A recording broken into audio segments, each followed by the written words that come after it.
Hello, everyone. Welcome back. So, today I want to talk about shalom and really give us an understanding of what peace and harmony and unity really looks like when it's in operation.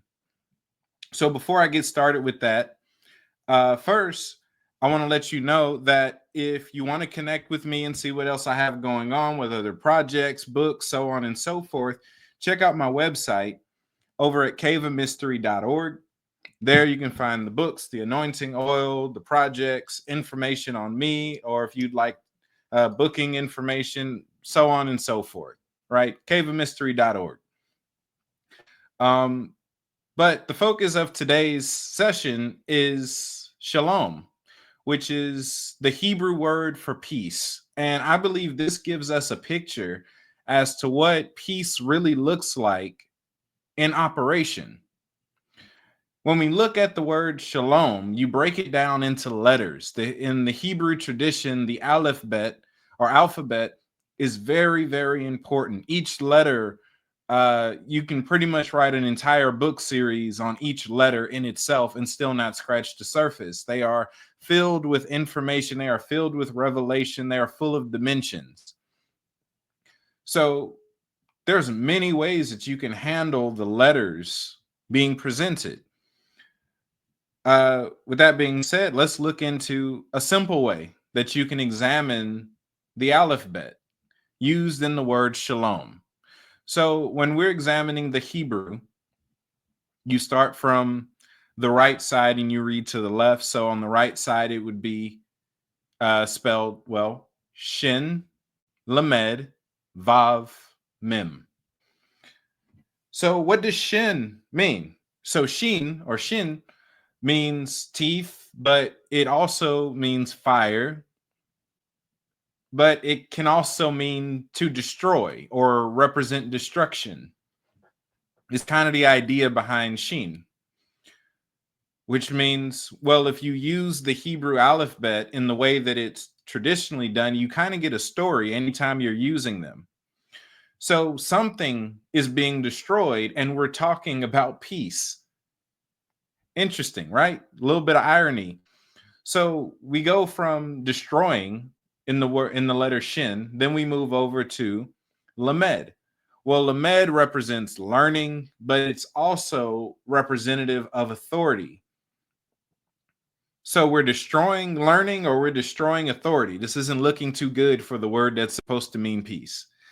Next, we move over again and we have the letter Vav. Now, Vav is a connector. Vav represents, well, it's a nail, it's a hook, it's a rope, it's something keeping two things together. It's a portal, it's a funnel. It's kind of the idea. I think Vav looks like a funnel to me. But anywhere you really see the letter Vav, you're looking at something being connected, right? So next in the Hebrew, we move over to the last letter in the word, which is Mem. Now, Mem means water, but it also means chaos. So this kind of gives us a full story of the word shalom. That means you're destroying the authority that's causing chaos, or you dismantle the ideology that leads to dysfunction. And this gives you a picture of what peace really looks like. Peace in modern time kind of takes on a very passive approach.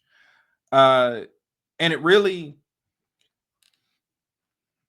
in a lot of modern usages, the word peace kind of takes on a narcissistic approach where it's about my peace and comfort.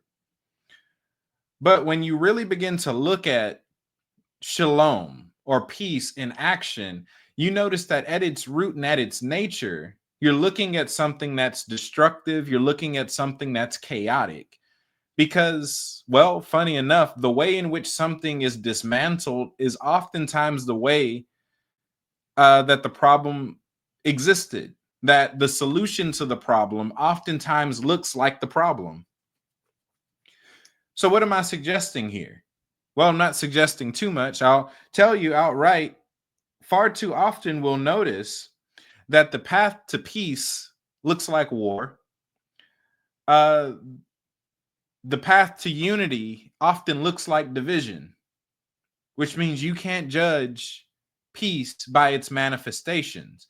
And I'm going to share some grace to my Christian audience, those of you who come from a Christian background and still like my content for some reason. I'm gonna walk y'all through some of the verses that kind of have something to do with what I'm talking about here.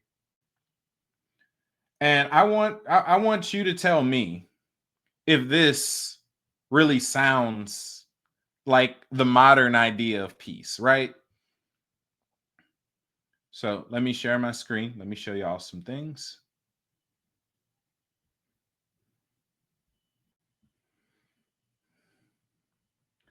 Oh my. Okay. And let me enlarge in this a bit so that you can see it. So it says, this is Matthew 10. You know, those of you who say I don't know the Bible, this is Matthew 10, 34 through 36. It says, do not think that I came to bring peace on earth. Yikes. I did not come to bring peace, but a sword. For I've come to set a man against his father, a daughter against her mother, a daughter-in-law against her mother-in-law, and a man's enemies will be those of his own household. Well, that doesn't sound holy at all, does it? Yikes. Well, let's go about this one. Let's see. Maybe this one's a bit better. He says, every valley shall be filled, every mountain and every hill brought low. The crooked places shall be made straight, and the rough ways smooth. You know, both of those verses, by the way, are Yeshua, the supposed Prince of Peace, talking about his plans for the earth. This is the principality of peace, the spirit of peace himself, the government of peace himself, exposing his plans to bring about this peace. And from the looks of things, it doesn't look very peaceful or what we would consider peaceful, because our understanding of peace is very narcissistic. And he, functioning from a heavenly position of wisdom, understands that in order to fix a problem, you have to tear the problem apart. That the roadway to fixing problems and bringing about change and bringing about solutions, oh, it's hectic, it's chaotic, it's messy, right? This is something that Yeshua knows ahead of time. So yes, he is the Prince of Peace. Yes, he provides a peace that sustains you when all hell is breaking out around you. Yes, that's still true. But when you look at his manifestations on a large scale, it looks like war. It looks like chaos. It looks like destruction. Things are getting dismantled. Things are getting disfigured. The actual process of it coming about looks horrible. Yet this is still peace. Well, that means that our understanding of peace must be the problem, not his government. I think he does a great job ruling. I think he's doing a great job. The problem is our expectation, because we judge peace by our current understanding of peace, and our current understanding of peace isn't real peace. Like I've been saying, it's a very narcissistic form of peace, meaning that it's centered on how I feel as an individual. Forget the rest of y'all. It's about what goes on in my house. Forget the rest of y'all. It's about what's happening to me. Forget the rest of y'all. And that to him isn't peace. He even says that what I'm going to do is create so much arguments, so much bickering, so much fighting within your household. Doesn't that sound crazy? That his idea of peace, his idea of change, his methods bring about more arguing? Don't you know that the only way to solve a problem is to get angry enough at the current state that the solution is demanded? This isn't so when we talk about our current understanding of peace, or the presentation of peace that we're usually giving, it's silence. And they'll quote the Beatitudes to you, and it says, blessed are the peacemakers, because they will be called. the sons of God, the children of God. Blessed are the peacemakers. And they think that a peacemaker is someone that keeps people from fighting. A peacemaker is a referee. No, a peacemaker is not a referee. A peacemaker oftentimes looks like an instigator. It's somebody that won't shut up. It's somebody that wherever they goes, here comes an argument. Here comes some conflict because there's a goal on the other side of this chaos that they're willing to walk through. See, when you understand the realms of God, you understand that when you begin to approach Yahweh or you begin to approach the Father, there's this dark cloud that surrounds him. That's filled, it's dark. You can't see through it. And on the inside of it, it's terror, it's fear. But once you emerge on the other side of it and you stand in the presence, you get to actually behold glory. But in order to get to that glory that you can actually behold, you have to first go through this dark cloud in which there's a ton of fear. That even in approaching the presence of God, you have to go through the opposite to reach what you're looking for. You're looking for glory. You're looking for peace. You're looking for prosperity. Did you know that the road to prosperity is poverty? And in that road to poverty, you learn to hate poverty so much that it becomes your number one enemy. And you learn the strategies to take down your new enemy, which is poverty. You get well acquainted with the problem in the midst of looking for the solution. Did you know that the process of fighting for unity on earth makes you look like an instigator and a problem starter, a troublemaker? Troublemakers are actually what you get when you find someone committed to solving the problem at the expense of other people's silence. So let's continue to talk about this. We're adults, right? At least I think y'all are adults. We're all adults here. You know, many people we just had Martin Luther King Day not too long ago, and many people recognize and respect Martin Luther King because of his attempt and the way that he went about fighting for social change was done mainly through pacifism and peaceful protests. Or so they tell us in history, right? You would think that someone like him who's going out, they're like, no, we're not going to fight back. We're not going to attack anybody. We're just going to go exist. You would think that the result of something like that would be, oh, well, since they're not attacking us, we're not going to attack them. But no, when you actually watch the footage of a lot of Dr. Martin Luther King's protests, it was the most gruesome, violent, hard to watch stuff you can actually find on video. It's hard to watch. But this is being done in the name of peace. His actual methods were peaceful. But even Dr. Martin Luther King was a bit more radical than what we're taught about him today. We're taught that he didn't believe in violence of any sort, and that's not true. His children, who, are his kids, would highly disagree with that idea. Martin Luther King, one of my favorite quotes from his is that riots are the language of the unheard. Meaning that though that isn't his preferred method, he empathizes enough to understand how that could happen. When it came down to the discussion of Martin Luther King versus Malcolm X, typically it's presented as enacting war versus siding with peace. But no, they were both agents of peace who just went at it in different ways. One of them said passivity to the extreme, and the other said self-defense. And the civil rights that we have today, or had today, are a direct result of not just what Dr. King did for peace, but for what Malcolm X did for peace, and what Huey P. Newton and Fred Hampton did for peace. Let me show y'all something. Y'all might not have seen this. Sharing screens again. Let's look at this. This is a political cartoon.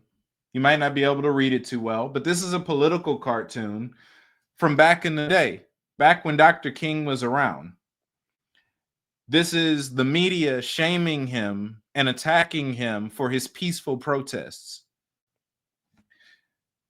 And you have Dr. King right here, and you have the journalist right here, and they're mocking him by saying, I plan to lead another nonviolent march tomorrow.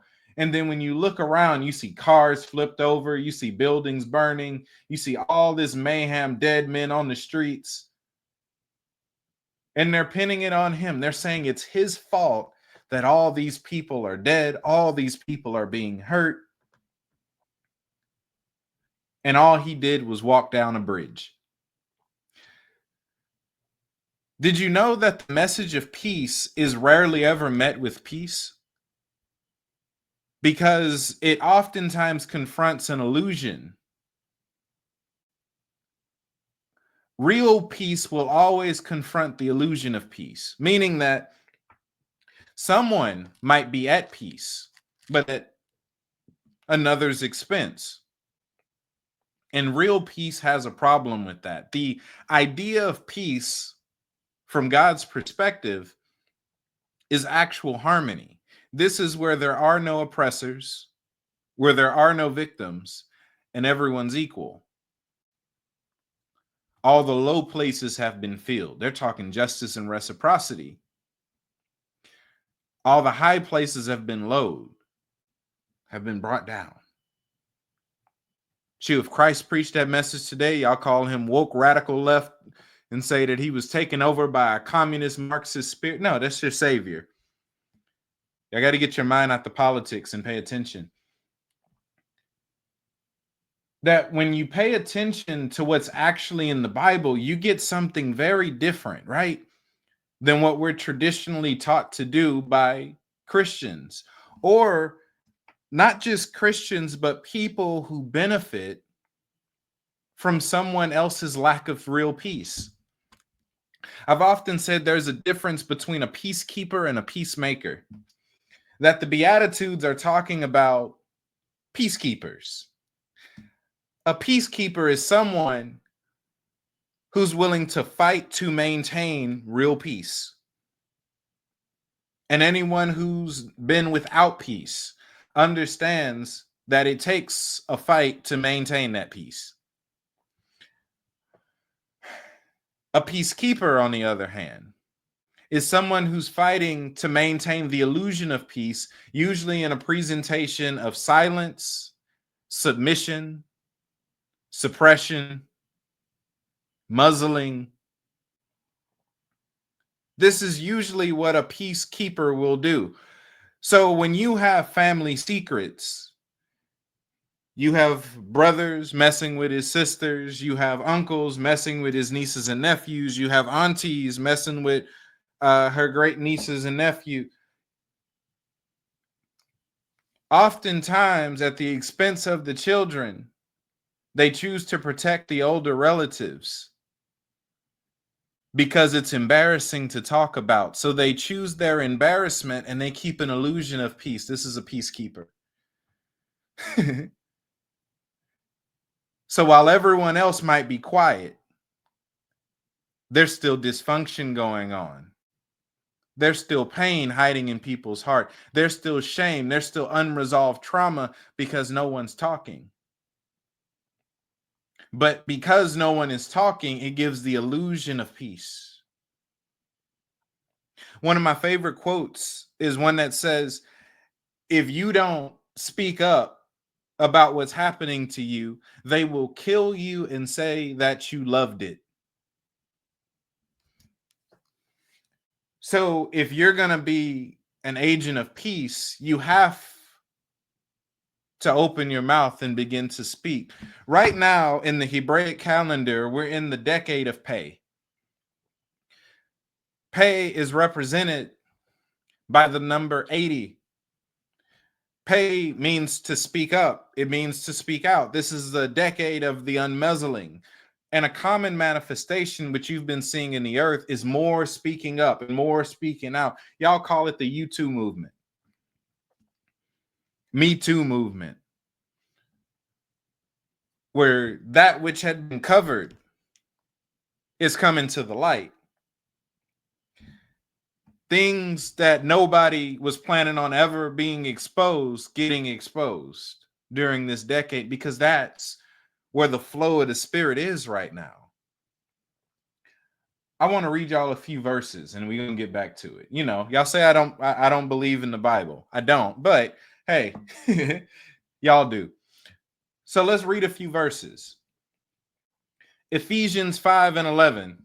Take no part in the unfruitful works of darkness, but instead expose them. Wait, what I learned in church and what Christians often request me to do is not only to take no part in them, but to also stay quiet about it. But here we have Ephesians 5:11 saying, don't participate, but then expose it. Oh, this is going against some people's foundations. Okay, let's try something else. Proverbs 31:9 says, open your mouth, judge righteously, defend the rights of the poor and needy. Wow, that means that if you call yourself righteous and you're living by biblical standards, your mouth should never be silent. Your mouth should never be closed when people are losing their rights, when the poor and the needy are being attacked and mistreated. Oh my, I didn't write this stuff. I got here too late. Oh my goodness. Let's see. Proverbs 31:8, the verse before. It says, open your mouth for the mute and for the rights of all who are destitute. Yikes. This is not looking like what we're usually taught in church. We're taught, go home, pray quietly. Talking about it won't fix anything. No, talking about it is the beginning of a solution, because you only talk about what you care about. Yikes. You come to find out that the Bible is much more progressive than you give it credit for. I promise, I didn't write these verses. They got here. They were here before I was born. I'm young, remember? I didn't make this stuff up. It was here already. So regardless of your stance on the Bible, if you are a Christian and this is your holy word of God, my goodness, what are y'all doing? When it comes to being an agent of peace, you have to be willing to tear some stuff up, frankly. An agent of peace is often treated as a warlord, is often treated as a terrorist. Did you know that with all the peaceful protests that Martin Luther King and Rosa Parks were doing, they were both on America's Most Wanted list, considered dangerous criminals in America? And they weren't even fighting anybody.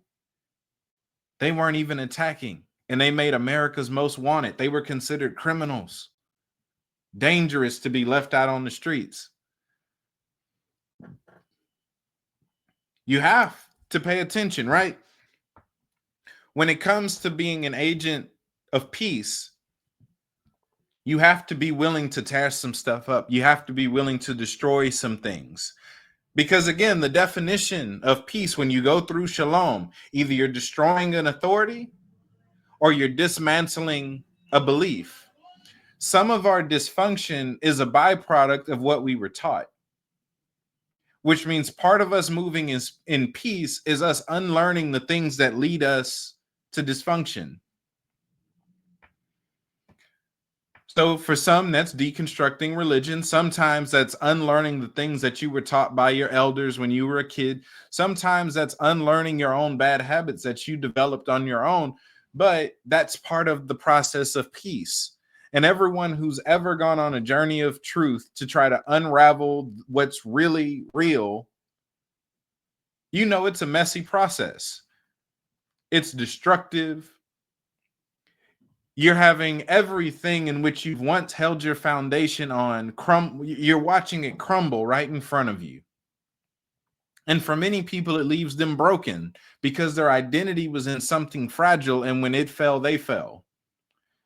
And people are afraid to have hope again. They're afraid to believe in something again, simply because the last time they had that much faith in something, it let them down. Getting rid of the Stockholm syndrome. It's a messy process. I'm telling you, problems don't get solved when you hide from them. Now, the ecclesia, y'all claim to be the ones. We claim to be the ones who are supposed to be governing the earth. So the question I ask you, Mr. or Mrs. Son of God, what are the effects of your sonship on the earth? Because here's something that I don't like. I was talking to an apostle earlier today, and we were having a good conversation. So this isn't even slighting them, right? Matter of fact, I'll tell y'all who I was talking to, just because this isn't anything negative. I was talking to Johnny Azevedo from Orange, Texas. Great man of God. Love him. He loves me. We get along. And one of the things that we were talking about is this very topic of bringing about actual peace and the ecclesia doing the things that they're supposed to be doing in the world. We were like, if we would get our stuff together and we would organize right, there wouldn't be a need for government assistance. People could rely on the community for those things. Because when you look back, even in the Bible, that's what the tithes and the offering were used for. It was to take care of the widow and the orphan. Right? When's the last time that's been a thing? No, we forfeited that over to the government. Understand the government's main job is justice, protection, and freedoms. Everything else isn't really their job. They only step in to the degree that the people are incompetent beyond those 3 points. Now, where the ecclesia is falling short is that they've given up their job and given it over to the government and are expecting the government to handle the social issues in the world. That's their job. Even the economic issues, that's our job. It's not really the government's job. That's our job. We don't have enough love in us to actually change the world. So me and Johnny were talking earlier. And we was like, man, if we could actually work together, and it's like, you know what happens whenever we try to get some things together? You know why it doesn't work? People want their ministry's name on it. They want to host it so all the people come to their church building and they can invite people to come to their fellowship. They're trying to grow their ministry instead of just benefit the community. Right? So many things not being done. Too many people able to get them done. One of the things that we also talked about, I said, I would love for us to be able to solve some of these problems for good. It's the year 2025, and people that look like me are still afraid to go to Vidor, Texas. How long is that going to be a thing that we just allow to be true in this region? And he's like, I'm right there with you. Right? Because we were talking about this. Real peace isn't we just know not to go over there. Real peace is where there are no dangerous places to be, where we all actually just get along, where there is no reason to be afraid. Forget a victim spirit, forget a victim mentality. There are no more victims because there are no abusers. There are no more attackers. You know how many? Oh my goodness. Do I want to talk about that today? Or should that be another live entirely? This might end up turning into another live. But understand this, right? I'm gonna hold that one. I think that'll end up being another live. The process of peace is chaotic. It's messy, but that's the way work actually is. When you're really getting work done, it's a mess. Have you ever been in a workshop before? Have you ever been in a studio where work is being done? It's messy. You ever been in a mechanic shop? It's one of the craziest places you can be in. It's stuff all over the place. Nothing's in the right spot. Oh, it's filthy. You barely want to touch it. It's because they're working. So the mess doesn't mean that you're part of the problem. The mess can also be proof that you're working, that something's finally taking effect. So I'll tell you this, for those of you out there with a story to tell it at whoever's expense. Because the fallout that you're afraid of is the pathway for deliverance for everyone affected. The thing that you're waiting for that's going to deliver your family is oftentimes the story of the one that won't speak up. Yes, your dad did that to you. Yes, your uncle. Yes, your auntie, mama, daddy. Girl. Yes, you have family secrets. Share them. I'm not saying you got to blare it to the public, but it's time to speak up about that stuff. There is no peace without truth. You have to be willing to tell the truth. Tell your side of the story. Oh no, our dad loves us. Because you know that's a polite thing to say. What if your dad don't love you? And part of the healing of the family is sharing on that topic. Will family members like that? Some of them won't. Will it cause a fallout? Maybe. Will there be healing on the other side? Absolutely. You have to be willing to disturb the present long enough for us to get real peace. So the question that needs to be asked is, for those of you who aren't experiencing real peace, who are experiencing an illusion of peace because you don't want to hurt someone's feelings, or let's say it like this, who is benefiting from your lack of peace?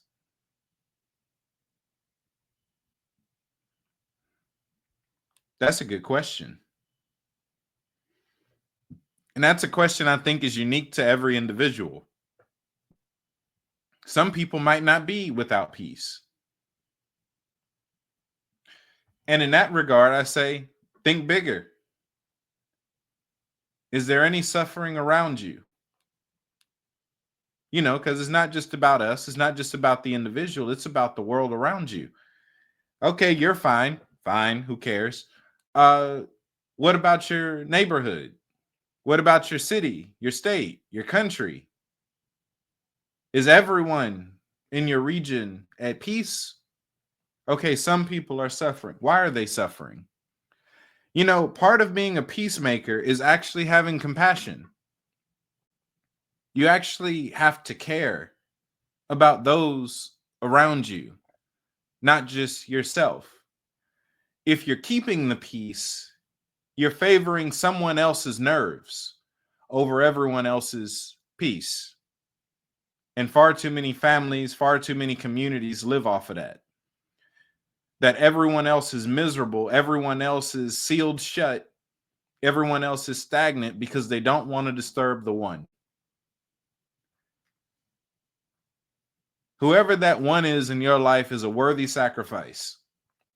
Their feelings don't matter that much. You've got to be willing to tell the truth and deal with the fallout that comes with it. Because the story you won't tell is often the thing that's keeping you from actually being healed, actually being delivered, actually being free. And that's for the individual. But understand this, when you're dealing with family secrets or you're dealing with chaos within communities, it's a domino effect. When one person speaks out, the other speaks out, and more people gain confidence. It might not happen the same day. The moment you open your mouth isn't the moment peace arises. No, no, no, no, no. That's the moment that progress starts. Progress starts with speaking up, the opening of the mouth. In fact, in the Kemetic tradition, the opening of the mouth ceremony is, in a way, a precursor to dead raising, which means revival begins with the opening of the mouth. Why is there no revival? Why does revival tarry? Too many people are quiet. Not enough people are telling the truth. There's secrets that need to be uncovered. There's stories that need to be told. There's abuse that needs to stop being covered up. That's when revival will show up. And honestly, preachers of old had no problem talking about this. A. Allen, one of my favorites, was willing to speak on some controversial things, even at the expense of his own life, because he knew that it was the right thing to do. A. Allen got in trouble not only for preaching to a mixed crowd, but he was healing the sick and casting out devils and raising the dead for an integrated crowd. He had black people in his choir. He worked with everybody. And when he spoke against racism, he spoke towards white people who were maintaining the culture at black people's expense. A. Allen did that on his own out of the compassion he got from spending time with God. So it's a dangerous thing. It's a red flag if you can enter into the presence of God and come out with miracles and not come out with a heart.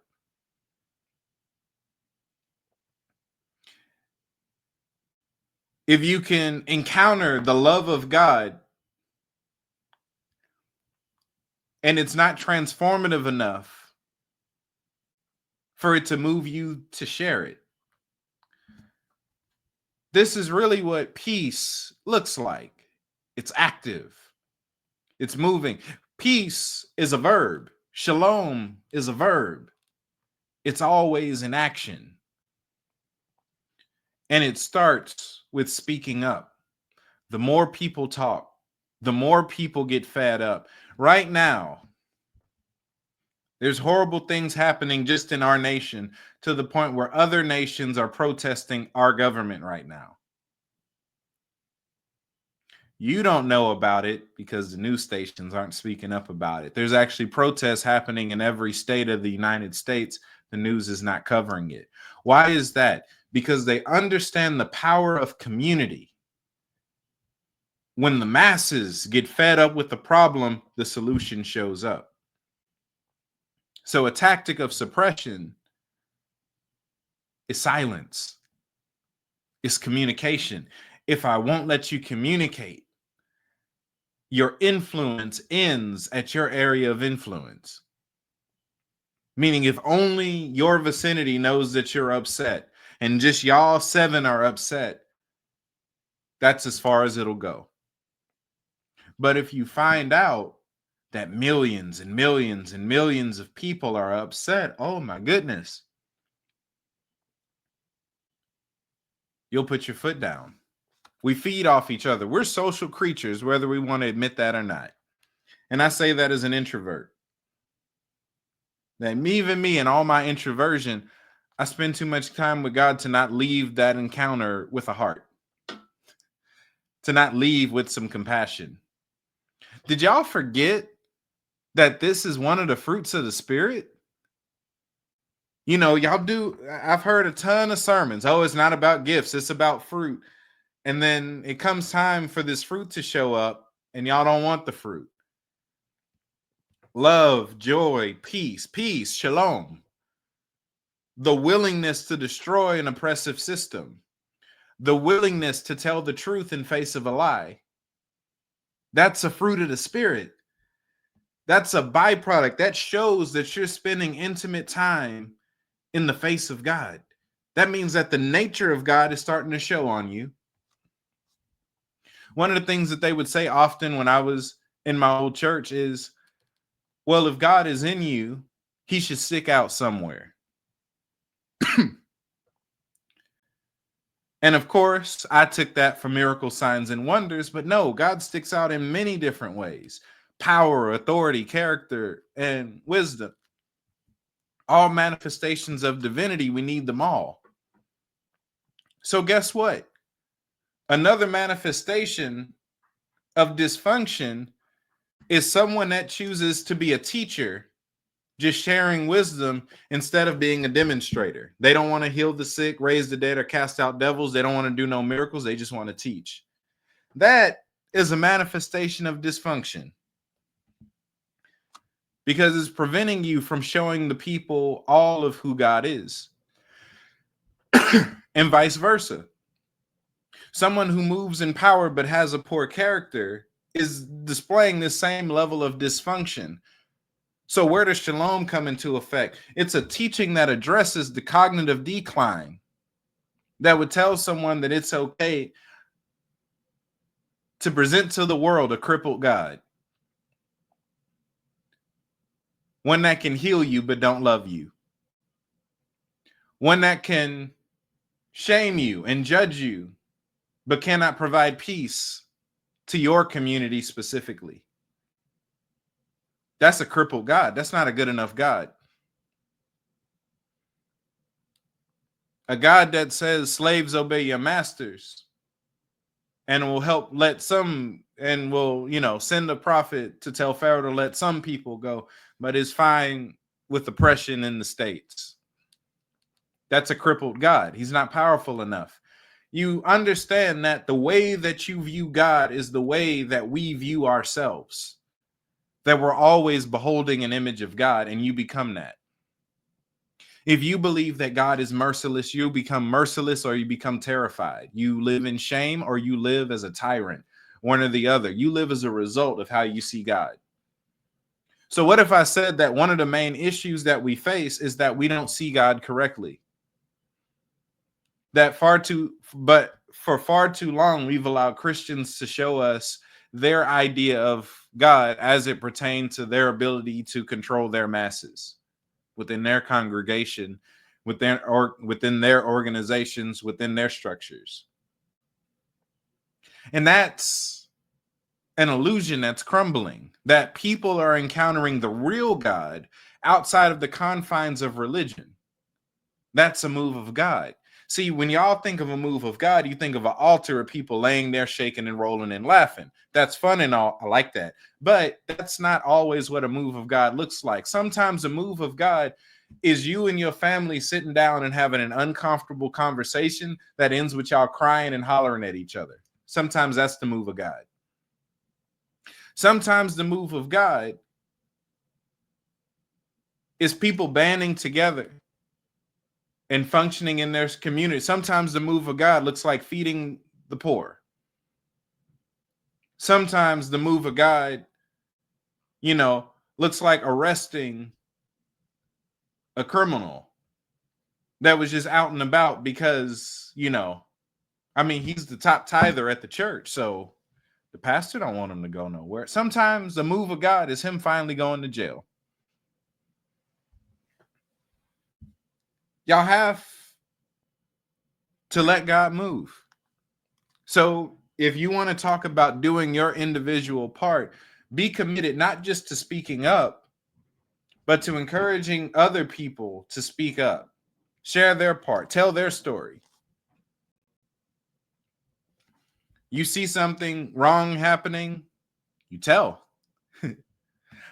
I want to show y'all something real quick, and then we'll be done.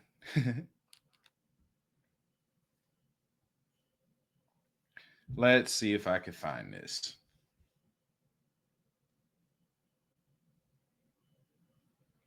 I know where to find it.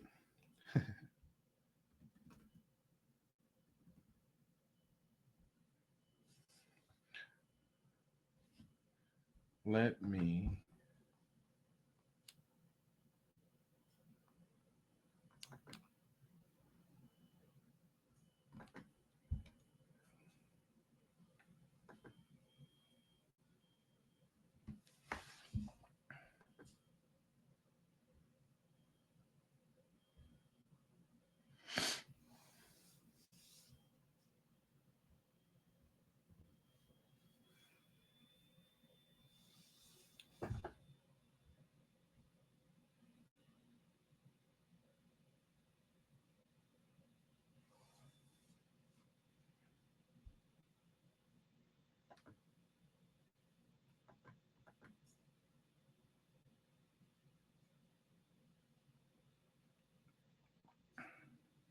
Okay, I'm going to try this.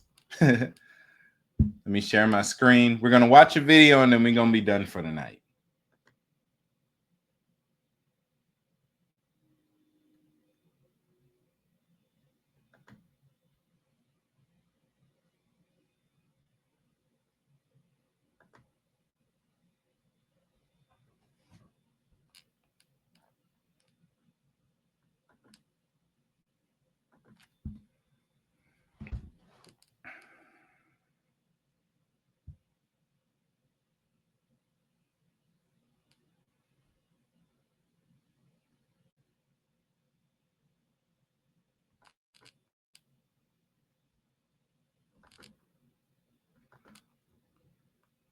All right, y'all, here we go.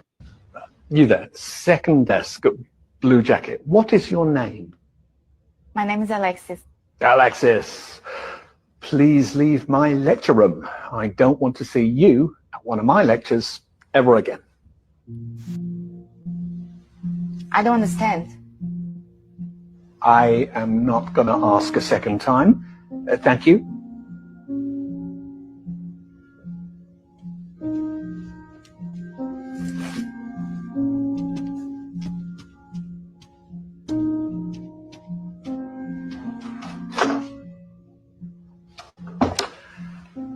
Why are there laws?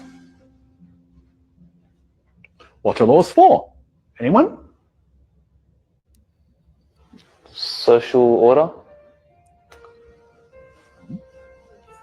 To protect the person's personal rights.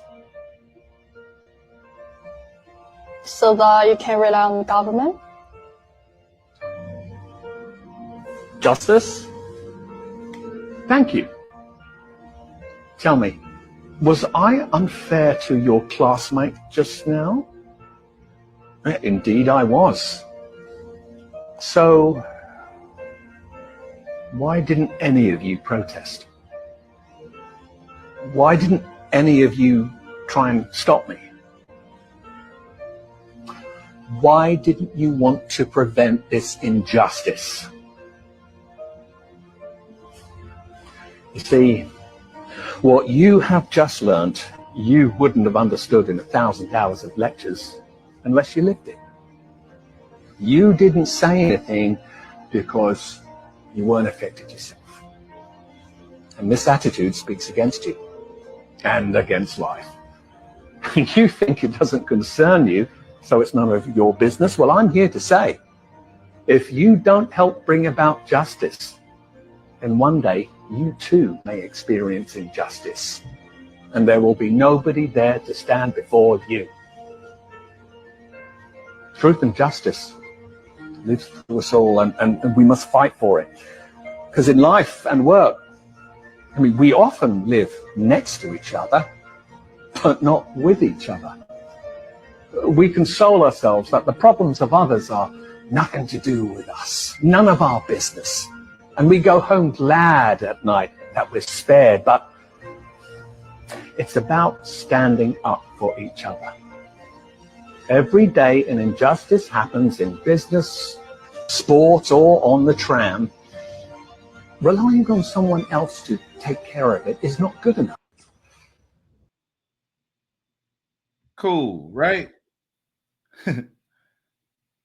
That's what it's all about, right? Peace, real justice.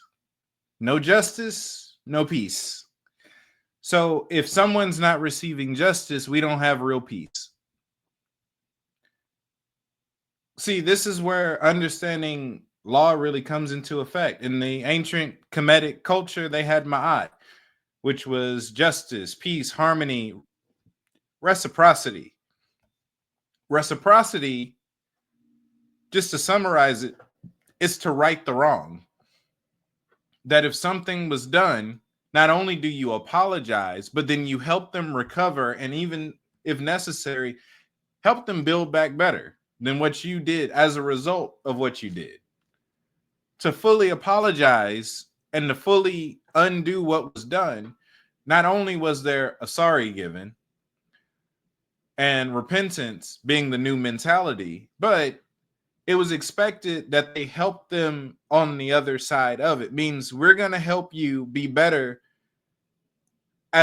because of what we did. We're going to help you out. Because of what I did to you, I'm going to help you. You know, if you're working on a car and I come in and I break all the windows in the car and I just say sorry, well, sorry is good. You know, that might have fixed us emotionally with each other. You might accept my sorry, but reciprocity would be me fixing those windows and maybe even helping you fix the rest of the car. If there is no justice, there is no peace. So look, I'm going to tell you a few facts. And this isn't for you to try to debate me on. I don't do debates, okay? I gave that up years ago. This is for you to examine your own heart. I'm going to tell you some facts. You're free to research these facts, but I'm going to give you some facts. And I want you to watch what your immediate responses are to these facts. And then we're going to talk about it after, and I think I'm going to be done for tonight, right? In the United States, many veterans never got their benefits for fighting in the wars. Many Vietnam vets did not receive their GI Bill simply because they were Black. The VA has already confirmed that this is the reason why they didn't receive their benefits. That means that soldiers put their life on the line and didn't get any benefits from it. That's one. In the United States, hospital staff are trained to ignore Black women when they say that they're in pain. This leads to more Black women suffering in hospitals.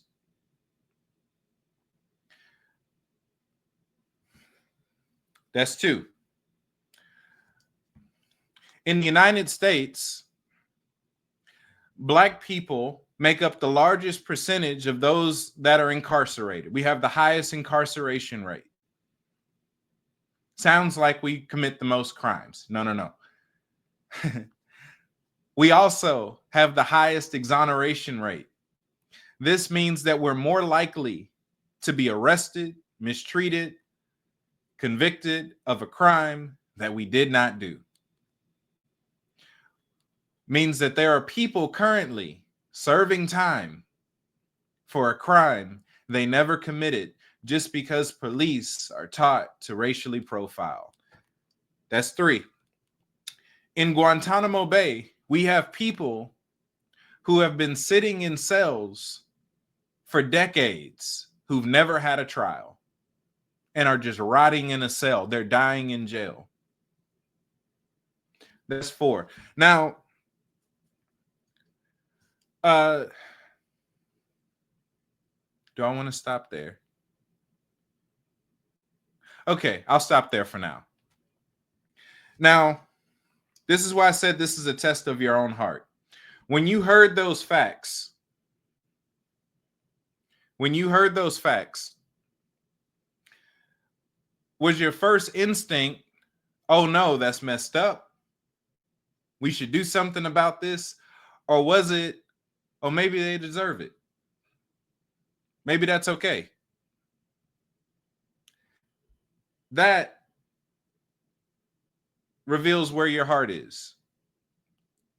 It's not necessarily where you end up. You might go study later, find out, oh, no, this really is a problem. Okay, this is a problem. But your heart is revealed in your reflexes. You instinctively might have chosen to either fight back, to fight for, and that shows where your heart is. Because what if everything that I said was false? No harm, no foul. What if everything that I said was right? No harm, no foul. This is just an exercise. Because even the idea that Black people have a high crime rate, you realize that every community has a degenerate class. we're the only community that's judged strictly by our degenerate class. That's also a statistic. Most of us aren't degenerates, yet our degenerate class means that we should be racially profiled. You know, another true fact, right? When we talk about most of the crimes actually being committed in the nation, never mind, I'm gonna leave y'all alone for tonight. I'm gonna leave y'all alone for tonight. This might be another live. So I want to tell y'all this: where there is no justice, there is no peace. So when you recognize that people are not at peace, the next course of action for those of you who stand for righteousness, who stand for justice, who stand for peace, who stand for truth and love and harmony, the next step for you is to find out what justice needs to be served for this community to have peace. Because yes, there's work that can be done on an individual level. That's true for every individual. But when you notice there's a problem in a community, you ask the question, where did this come from? Why is this particular issue in mass? You got to ask more questions. And with that, I'll leave y'all. I love y'all. Again, if y'all want to connect with me, see what else I got going on. Right now, we're in the middle of a healer class, teaching people how to heal the sick, cast out devils. We're talking about dead raising, other amazing things. Coming up in May, I have a mentorship course, 13 weeks. More information on that is coming out soon. This weekend, I'm doing a seminar with Kep Rapata. We're going to be talking about Metatron. All the information for that and all the other projects, all the other things related to me and my ministry, caveofmystery.org. Again, I love y'all. Talk to y'all later. Shalom.